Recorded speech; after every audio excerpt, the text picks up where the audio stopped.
Okay, finally, Wright and his colleagues asked the question, well, what do the tokens say about these conditions? So remember, the tokens are the few that get accepted up into the high status group.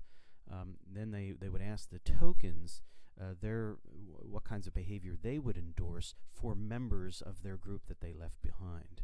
Right? Now, when the tokens were asked about the open condition, the tokens endorsed again a lot of the individual normative behavior on the part of their group members that were left behind. But a fair amount of acceptance of the system and some amount of collective normative behavior.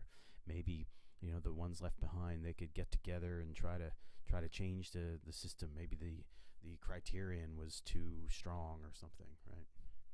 But notice in the tokenism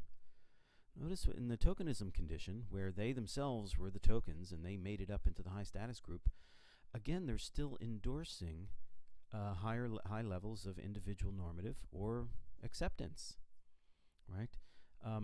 Not much individual non-normative. So overall, the pattern is very similar, right? So tokens do express anger at the restrictions. Only the 2%, of their group get to make it, and they being one of them. But they do not endorse very much collective action or non-normative actions, right? Now, this is interesting because the lack of endorsement of collective or non-normative actions may be seen by the low status group, the ones left behind, as an implicit acceptance of the social system. The token behavior may be signaling the legitimacy of group differences, right?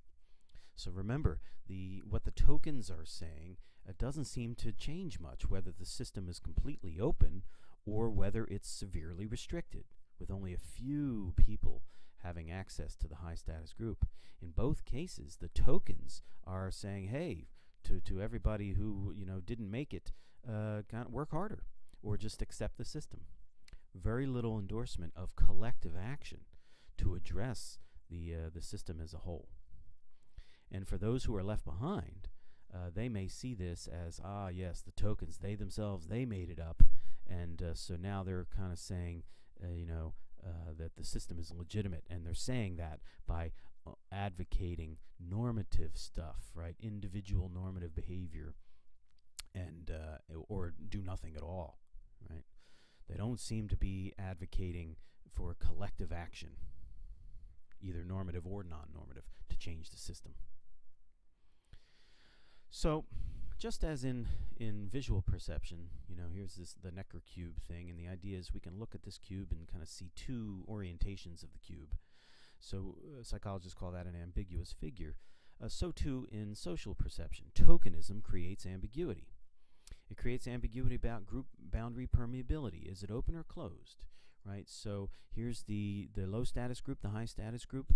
Tokenism creates an ambiguity. Is this movement, upward mobility, is that possible? How possible is that, right? So is it open? Well, it looks open if you think about the token, but then it also looks closed when you think about all the people who were denied access to the high status position. Tokenism creates ambiguity about the legitimacy of social status, right?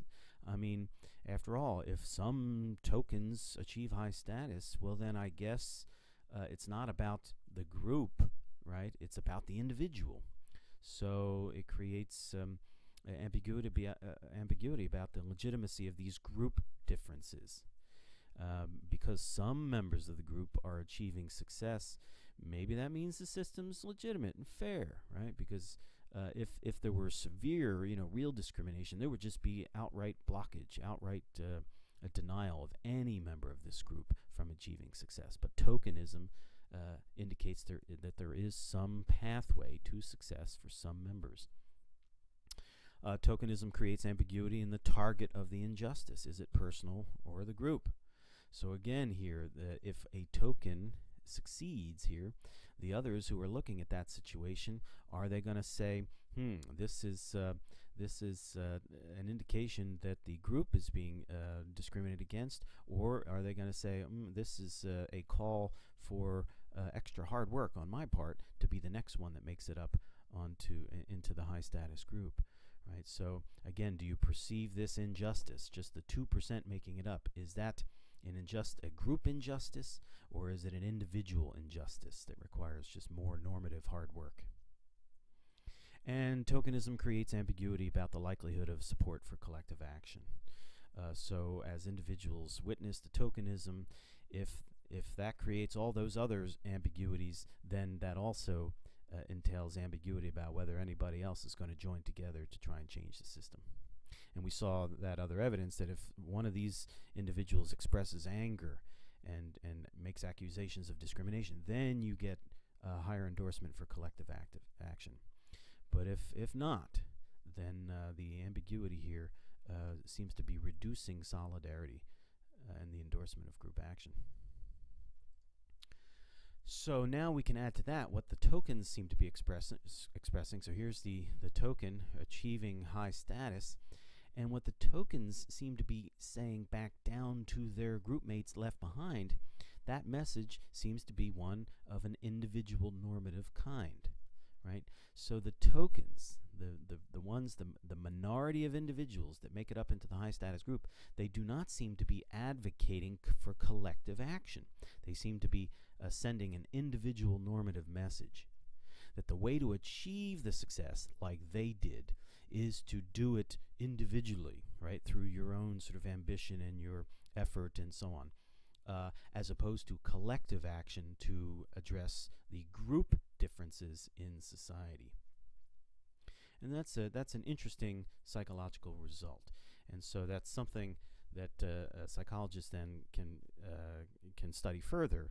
What happens to the fraction of people who make it up from disadvantaged groups into the higher status? How do they perceive themselves, and how do they communicate to those whom they've left behind? If those left behind are hearing from tokens about the key to success is individual initiative, right? Well, then that is going to reduce the solidarity. That's going to make it less likely that the group will band together and seek collective action to address the difficulties in moving on up. Finally, we can think of ambiguous perceptions. They're like a tie between two different interpretations, right? In the case of tokenism, the tie goes to the interpretation of legitimacy, right? And when ties are systematically decided in favor of one side, it raises the possibility of a bias towards seeing the social system as fair and legitimate. And so Wright's work here would support John Jost and the arguments that he makes for a system justification theory, that we have a tendency to be motivated to see the system as fair and legitimate. So when we see tokenism, that motivation or that bias may tip us. It may give greater weight to the perception that the system is fair. If we just see a few people making it up from the disadvantaged group into the high status group, then that may be enough to persuade us that the system is fair enough. It is legitimate and deserves our endorsement.